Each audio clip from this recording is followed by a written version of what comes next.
오늘은 끝이 아름다운 사람이 되라 라는 제목으로 말씀을 나누고자 합니다. 한번 따라해 보세요. 끝이 아름다운 사람이 되라. 끝이 아름다운 사람이 되라. 나이가 들어가면서 늘 마음속에 생각하는 것이 끝이 아름다운 것이 참된 성공이다, 그런 생각을 하게 됩니다. 누구든지 처음은 아주 화려하게 시작할 수 있죠. 그러나 마무리를 멋지게 하는 사람은 그렇게 흔하지 않습니다. 왜냐하면 쉬운 일이 아니기 때문에 그런 것이죠. 여러분, 솔로몬 한번 생각해 보세요. 그는 다윗의 아들이었습니다. 하나님께서 솔로몬을 특별히 사랑하셨죠. 그리고 그를 지목하여 이스라엘의 왕이 되도록 만들어 주셨어요. 솔로몬은 왕이 되자마자 하나님 앞에 일천번제를 드려서 하나님께 영광을 돌렸죠. 하나님이 그런 솔로몬을 어여삐 여기셔서 어떻게 하셨습니까? 엄청난 지혜의 은혜를 내려주셨죠. 솔로몬은 엄청난 축복을 받은 사람이에요. 그 시작이 너무나 아름다웠습니다. 그러나 어떻습니까? 제국의 황제가 되고 싶은 욕심으로 주변에 있는 여러 나라들과 정략적인 결혼을 하게 되었습니다. 그런데 그 정략적인 결혼할 때 부인들이 우상을 가지고 왔거든요. 그 우상에 빠져버렸어요. 솔로몬이 우상 숭배자가 되었습니다. 그래서 그의 말년은 우상을 섬기다가 하나님의 징계를 받은 말년이 되었습니다. 그 결과가 뭐예요? 솔로몬의 아들 르호보암 때에 나라가 두 개로 쪼개지는 하나님의 징계를 받았다는 것이죠. 사울 왕도 한번 생각해 보세요. 그는 이스라엘의 초대 왕이었습니다. 첫 번째 왕. 이 첫 번째 왕이라는 것이 얼마나 영광스러운 일이에요. 사울 왕은요, 인간적으로 보면 아주 훌륭한 사람이었어요. 굉장히 겸손한 사람이었습니다. 사무엘 선지자가 사울을 왕으로 지명했을 때에 그는 자기 자신을 낮추면서 어떻게 나같이 작은 사람이 왕이 될 수 있습니까? 이렇게 겸손의 모습을 보여줬어요. 그리고 용맹스러운 사람이었죠. 그러나 어떻습니까? 그의 인생의 말년은 아름답지 못했어요. 사울 왕은 다윗을 질투했죠. 그 질투심에 사로잡혀서 자신이 가지고 있는 모든 에너지와 힘을 나라를 지키고 나라를 부강하게 하고 또 하나님께 영광 돌리는 삶을 산 것이 아니라 다윗을 잡아 죽이는 데만 힘을 썼어요. 하나님께 불순종했죠. 하나님의 뜻과 반대의 길로 걸어갔습니다. 심지어 그 질투심을 이기지 못하고 주의 종들인 제사장들을 칼로 죽이는 범행까지 행하게 되죠. 결국 어떻게 되었습니까? 사울 왕은 너무나 멋지게 시작했지만 그는 나중에 블레셋과의 전쟁에서 패배하고 전사하고 맙니다. 그리고 자신의 자녀들도 다 거기서 죽고 말았죠. 처음에는 굉장히 화려하게 시작했어요. 그러나 그 말년이 너무너무 안 좋아요.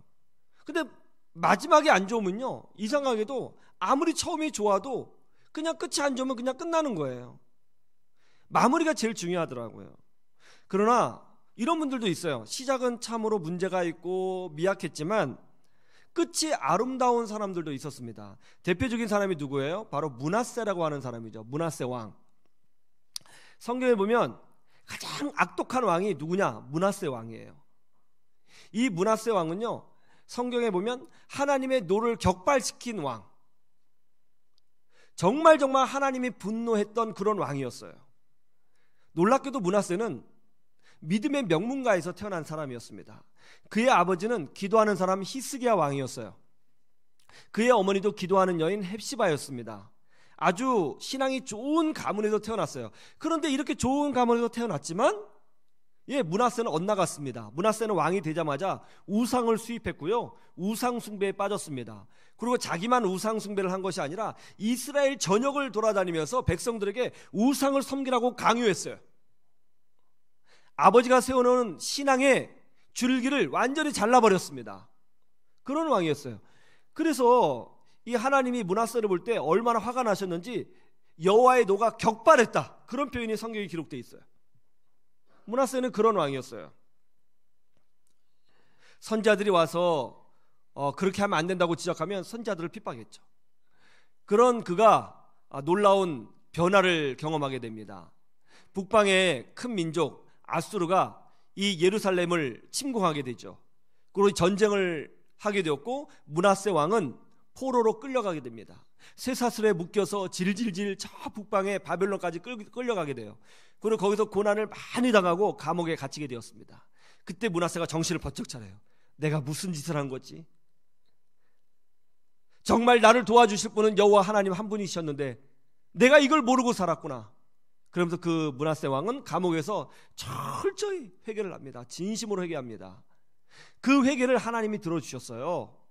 그리고 기적적인 방법으로 므낫세가 이 바벨론 감옥에서 풀려나게 하시고 다시 본국에 돌아와 왕의 자리에 앉도록 만들어 주셨어요. 이 므낫세가 왕이 되자 이제 어떻게 했습니까? 자신이 뿌려놓은 이 우상 숭배를 거둬들이기 시작합니다.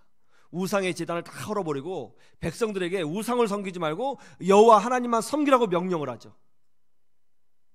그리고 그는 마무리가 아주 아름다운 왕으로 이스라엘 역사 가운데 기억되게 된 것입니다. 끝이 아름다운 게 이렇게 중요한 거예요. 끝이 아름다워야 돼요. 처음은 누구나 화려할 수 있어요. 그러나 끝이 아름다워야 되죠. 사도 바울도 그런 사람이었죠. 처음에는 교회를 핍박하던 사람이었습니다. 그러나 어떻습니까? 다메섹으로 가던 길에서 부활하신 예수님을 만났죠. 그러자 그가 변화되었습니다. 교회를 핍박하던 자가 복음을 전하는 자가 되었습니다. 교회를 힘들게 하던 자가 교회를 세우는 자가 되었습니다. 수많은 사람들을 구원하는 사람이 되었습니다. 사도 바울을 통해서 유럽의 교회가 세워졌고요. 많은 믿음의 형제들이 사도 바울이 쓴 편지를 통해서 믿음을 회복했습니다. 그는 평생 하나님과 동행한 사람이었고 성령에 충만한 사람이었습니다. 그의 시작은 별로 좋지 않았지만 나중은 너무나 아름답고 영적으로 보면 창대한 사람이 되었죠. 저는 우리 인생이 이래야 된다고 생각해요. 끝이 아름다운 사람이 되시기를 주님의 이름으로 축복합니다. 오늘 본문 말씀은 바로 그것을 말씀하고 있는 거예요.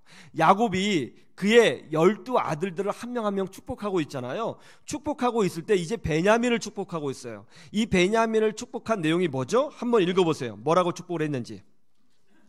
다 같이 보죠. 시작. 베냐민은 물어뜯는 일이라. 아침에는 빼앗는 것을 먹고 저녁에는 움킨 것을 나누리로다.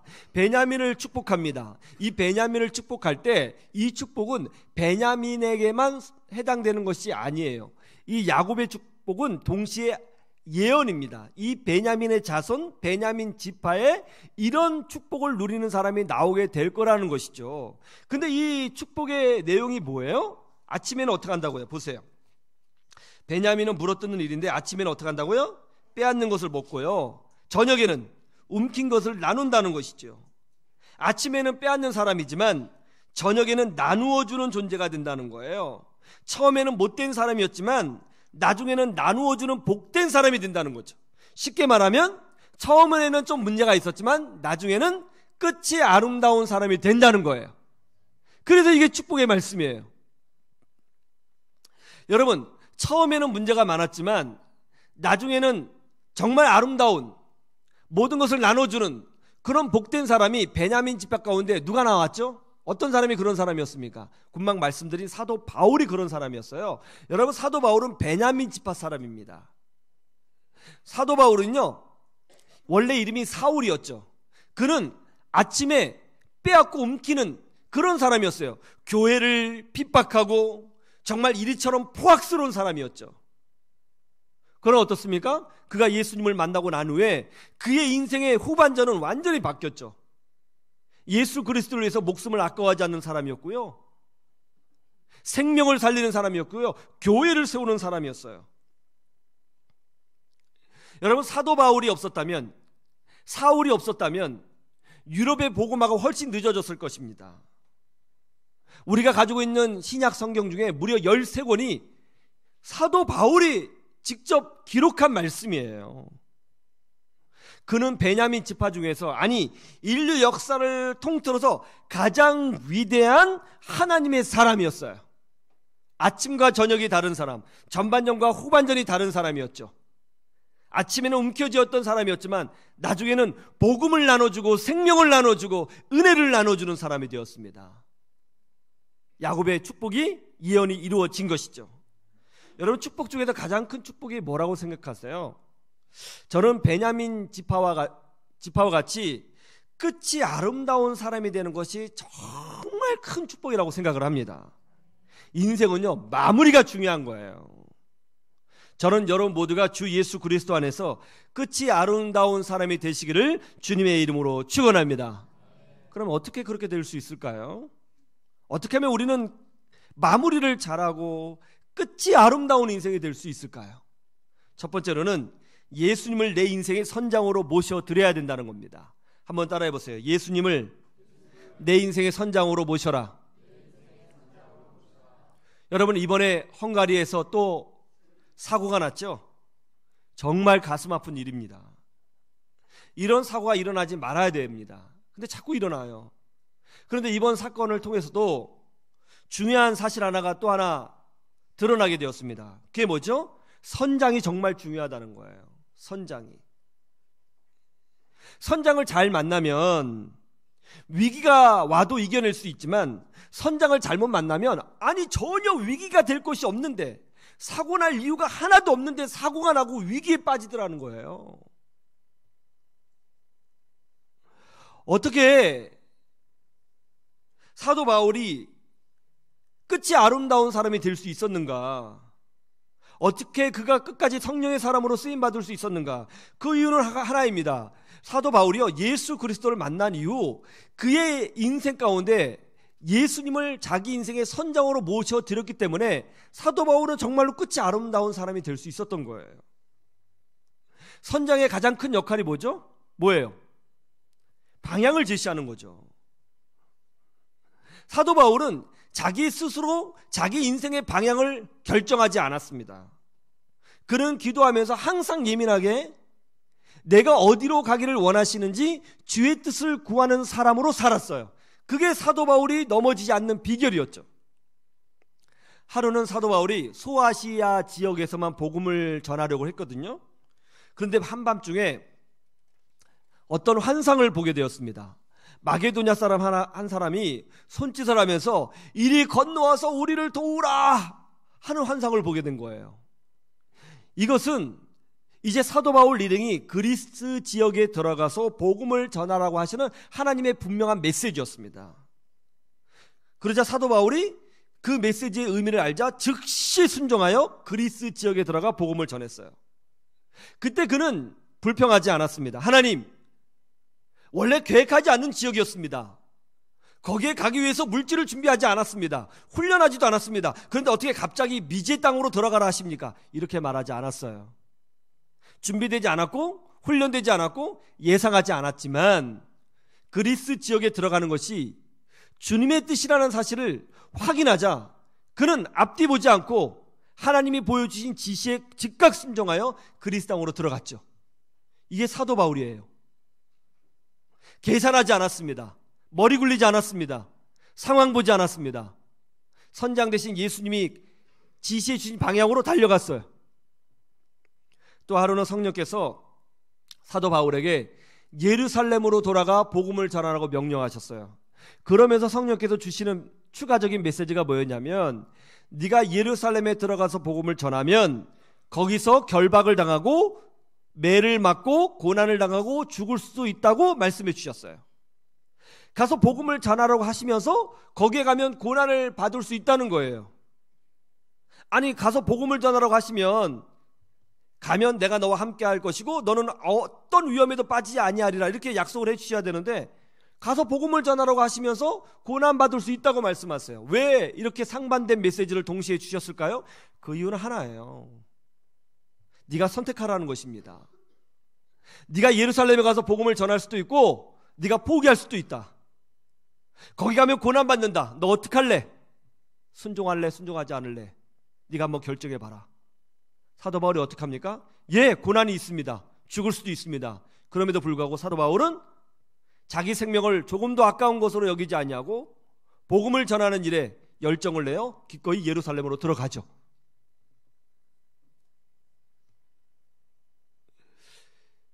사도 바울의 인생의 중요한 철학은 이겁니다. 자기 인생의 선장이 예수 그리스도다, 이거였어요. 여러분, 구약에도 베냐민 지파 사울이 있었죠. 누구죠? 사울 왕입니다. 사울 왕도요 베냐민 지파 사람이에요. 그리고 신약의 사울도 베냐민 지파 사람이었습니다. 이름이 똑같아요. 구약에도 사울이 있고 신약에도 사울이 있어요. 구약의 사울은, 즉 사울왕은 하나님을 선장으로 모시지 않았죠. 그러나 신약의 사울은 예수 그리스도를 선장으로 모셨습니다. 그리고 그는 결국 사도 바울이라는 이름으로 끝이 아름다운 사람으로 세워지게 된 것입니다. 찬양 중에 이런 찬양이 있죠. 내일 일은 난 몰라요. 하루하루 살아요. 불행이나 여행함도 내 뜻대로 못해요.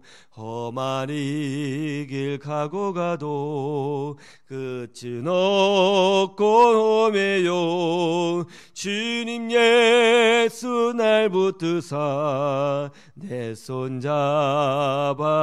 잡아주소서. 내일 일은 난 몰라요. 장래일도 몰라요. 아버지여 아버지여 평탄한 길 주옵소서. 할렐루야. 이 찬양 가만히 생각해 보세요. 정말 중요한 찬양인데요. 여러분, 우리 중에 내일 일을 알 수 있는 사람이 있어요?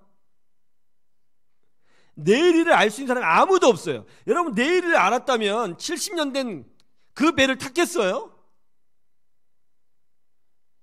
우리 중에 어떤 누가 내일 일을 알 수 있어요? 물론 우리는 계획하고 열심히 노력하고 미래를 꿈꿔요. 그러나 우리는 내일 일을 알 수가 없어요. 이 말은 뭐냐면 우리는 우리 인생의 선장이 될 수 없다는 말이에요. 우리 주님만이 우리 인생길을 아시는 줄로 믿습니다. 그래서 우리가 예수님을 우리 인생의 선장으로 모시는 거예요. 그럴 때 마음의 평강이 임하고, 내가 내 인생을 끌어가는 것이 아니라 참되신 목자 되신 예수 그리스도께서 내 인생을 끌어가시니까 우리는 안심하고 또 예수님으로 말미암아 끝이 아름다운 사람으로 세워지게 될 것을 믿을 수가 있는 거예요. 여러분 인생에 예수님이 선장이 되십니까? 그렇게 되시기를 주님의 이름으로 축원합니다. 두 번째, 어떻게 하면 끝이 아름다운 사람이 될 수 있는가? 가치 있는 일을 추구할 때 그렇게 되는 거예요. 한번 따라해 보세요. 가치 있는 일을 추구하라. 여러분, 구약에도 사울이 있었고 신약에도 사울이 있었다고 했죠? 구약의 사울은 누구입니까? 사울 왕이죠. 여러분, 구약의 사울 왕이 평생 한 일이 뭐였어요? 다윗을 시기하고 질투하는 일이었습니다. 그는 나라를 지켜야 될 군대를 이끌고 나라를 지킨 것이 아니라 다윗을 쫓고 죽이는데 그 군대를 사용했어요. 그의 평생의 한 일은 다윗을 미워하고 질투하고 시기하는 일 뿐이었습니다. 여러분, 내가 미워하고 내가 질투하는 사람과 싸우고 그 사람을 죽이려고 모든 에너지를 다 쓰는 일이 정말 인생에다 가장 중요하고 가치 있는 일일까요? 그렇게 생각하세요? 그런데 오늘날 어때요? 정말 그렇게 사는 사람들이 많아요. 질투에 사로잡혀 살고 시기에 사로잡혀 살고 미움에 사로잡혀 살고 갈등에 사로잡혀 사는 사람이 얼마나 많아요. 사람은요 굉장히 감정적이에요. 고부간의 갈등이 있고요, 형제간의 갈등이 있고요, 부부간의 갈등이 있고요, 심지어 부모 자식간의 갈등이 있고요, 가진 자와 없는 자의 갈등이 있고요, 배운 자와 못 배운 자의 갈등이 있어요. 그것에 붙잡혀 사는 거예요. 정말 중요한 일이 아닌 것에 자기 인생을 걸고 자기 욕심 때문에 정말 중요한 것을 놓치고 사는 사람들이 얼마나 많아요. 평생 성실하게 살아오신 분이 부부싸움 때문에 끝을 허망하게 보내는 분이 있어요. 평생 검소하게 살아오신 분이 더 큰 돈을 벌어보겠다고 헛된 것에 재산을 투자해서 끝을 허망하게 끝나는 분들이 얼마나 많이 있습니까? 별것도 아닌 일에 마음이 상하고 별것도 아닌 일에 감정이 상해서 가정을 망치고 건강을 망치고 삶을 망치는 경우가 얼마나 많아요. 우리 주변에 이런 거 봐야 안 봐요? 보고 있잖아요.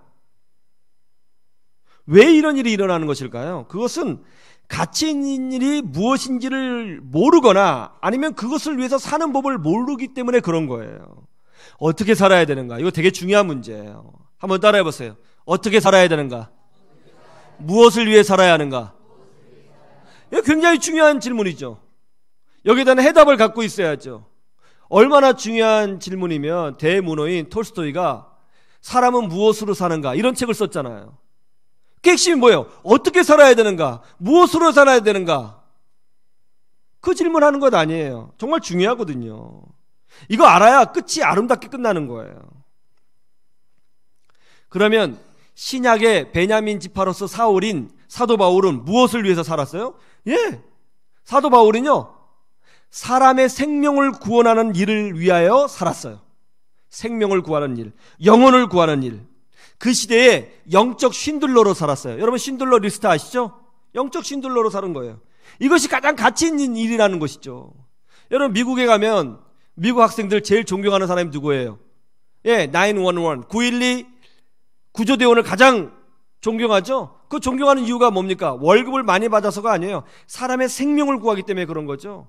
여러분 의사가 왜 대접받아요? 생명을 구하기 때문에 대접받고 존경받는 거예요. 여러분 왜 전도자가 존경받아야 되는 거예요? 사람의 생명을 구하기 때문에 그런 거예요. 가장 가치 있는 일은요 바로 사람의 생명을 구하는 일이에요. 그런데 우리는 오늘날 교회를 통해서 이런 위대한 일을 할 수 있다는 것을 알아야 합니다. 여러분 교회는요 하나님 나라의 구원의 방주인 것입니다.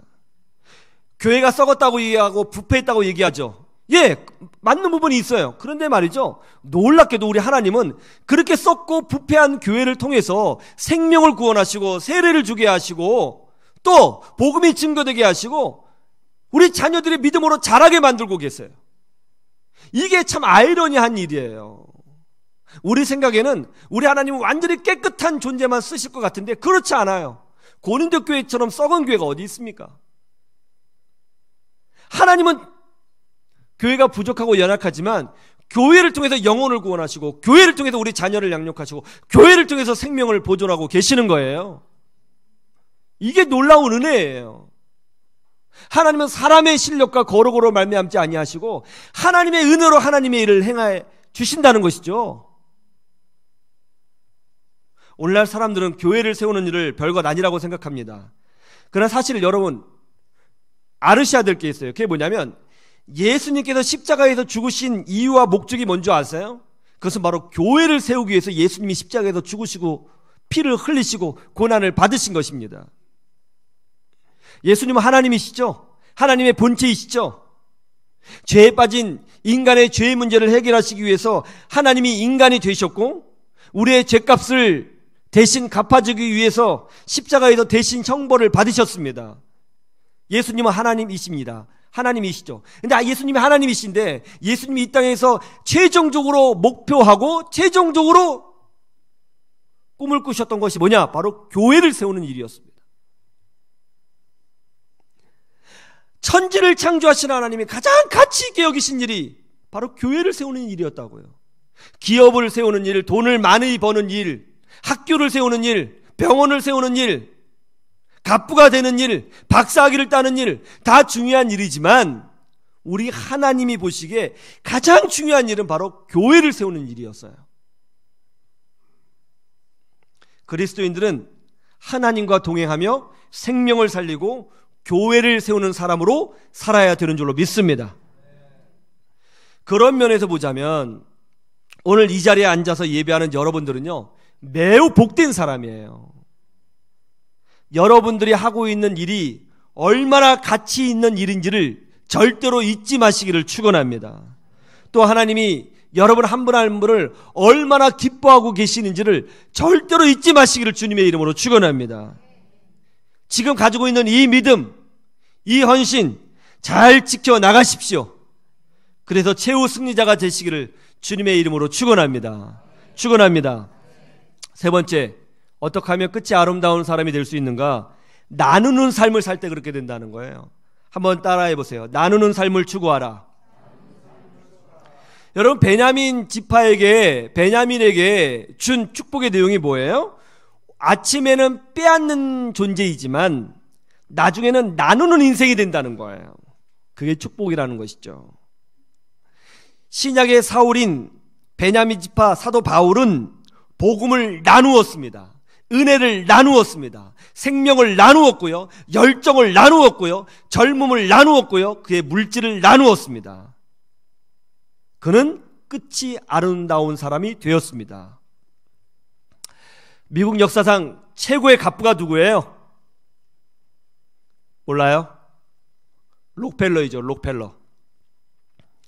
그는 19세기에 미국 정유 사업에 뛰어들어서 정말 막대한 돈을 번 사람입니다.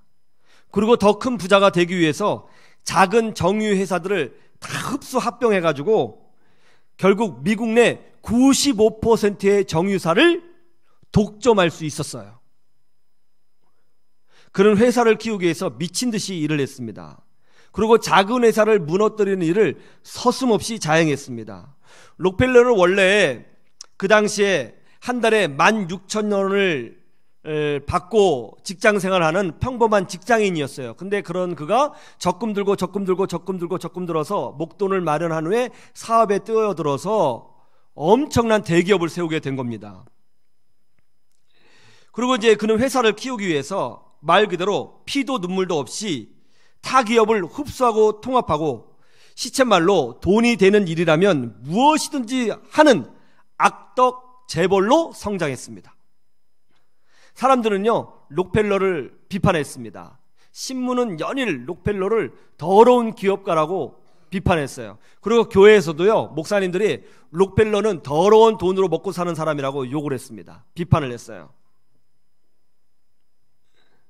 그러던 중에 이 록펠러가 죽을 병에 걸리게 되죠. 병원에 가서 진찰을 해봤는데 당시 의술로는 고칠 수 있는 병이 아니었습니다. 저 회장님, 이제 1년을 넘기기 어려우실 것 같습니다. 마음의 준비를 하십시오. 록펠러 회장이 절망했습니다. 그러던 어느 날 휠체어를 타고 검진을 받기 위해서 이동하다가 병원 로비에 걸린 액자의 글귀가 시선을 끌었습니다. 주는 자가 받는 자보다 복이 있도다.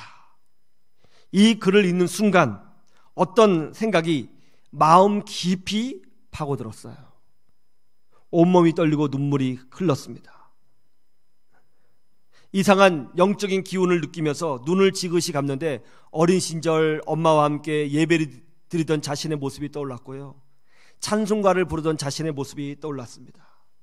순간 하나님의 은혜가 록펠러 가운데 임하게 되었죠.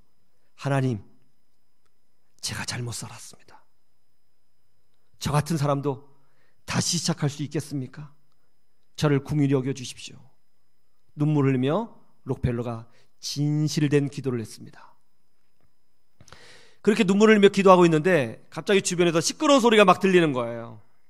눈을 떠보니까 어떤 한 여자가 딸의 병원비 문제로 병원 직원에게 통사정을 하고 있는 것입니다. 아픈 딸을 데리고 온 어머니에게 미리 납부해야 할 병원비가 없어서 접수 거절을 당한 것이었습니다. 그녀는 울면서 아픈 딸을 받아달라고, 치료해달라고 호소하고 있었습니다. 어려운 사람의 딱한 사정이었죠. 그때 록펠러는 비서를 조용히 불렀습니다. 저 어머니를 대신해서 병원비를 지불하고 그 가족에게는 누가 병원비를 지불했는지 모르게 처리하시오. 그렇게 해서 그 소녀는 잘 치료받고 건강을 회복하게 되었고 가족은 뛸 듯이 기뻐하였습니다. 그 모습을 본 록펠러의 마음에 이전에 느낄 수 없었던 큰 감동과 행복이 느껴졌습니다. 그때부터 록펠러는 기부하는 사람이 되었습니다. 록펠러는 자신의 전 재산을 기부하기로 결단하죠. 그리고 바르게 기부하기 위해서 게이츠 목사님을 청비하여 목사님, 어떻게 기부하면 하나님 뜻에 올바르게 기부할 수 있는 것입니까? 지도해 주십시오. 그렇게 요청을 한 후에 목사님의 지도를 받고 기부의 삶을 시작합니다. 그는 먼저 가난한 학생들이 공부를 할 수 있도록 대학교를 설립했습니다. 그게 그 유명한 시카고 대학이죠. 그리고 그 위에 많은 학생들이 공부할 수 있도록 무려 12개의 종합대학을 세우고요, 병원들을 세워서 가난한 사람들이 언제나 치료받을 수 있도록 만들었습니다. 그리고 구제단체를 설립합니다. 그리고 뉴욕의 가난한 노숙자들, 또 가난한 서민들이 뉴욕의 수돗물 값이 비싸서 제대로 물을 마실 수 없는 것을 보고 록펠러가 뉴욕 시민 전체에게 수돗물을 공짜로 공급하게 됩니다. 그리고 그는 복음을 위해서 교회를 무려 4,928개를 세웁니다. 록펠러가 평생 기부한 돈이 얼마인 줄 아세요? 지금 돈으로 환산해 봤더니 록펠러가 평생 기부한 돈이 145조였습니다. 145조. 1년밖에 살지 못한다던 록펠러는 99세까지 살다가 1937년 5월 마지막 예배를 드리고 하나님의 부름을 받습니다. 그를 공격하던 모든 언론인들과 변호사들과 목회자들이 그를 존경했으며 그의 장례식에서 눈물을 흘렸다고 합니다. 지금도 미국 기업인들이 기부를 하는 이유는 록펠러가 기부를 했기 때문에 록펠러처럼 기부를 하는 사람이 되겠다고 하는 마음으로 기부를 하고 있다고 합니다. 록펠러 그는 끝이 아름다운 사람이었죠. 정말 복된 축복이 뭘까? 끝이 아름다운 사람이 되는 것입니다. 저는 여러분들이 예수 그리스도 안에서 끝이 아름다운 사람이 되시기를 주님의 이름으로 축원합니다.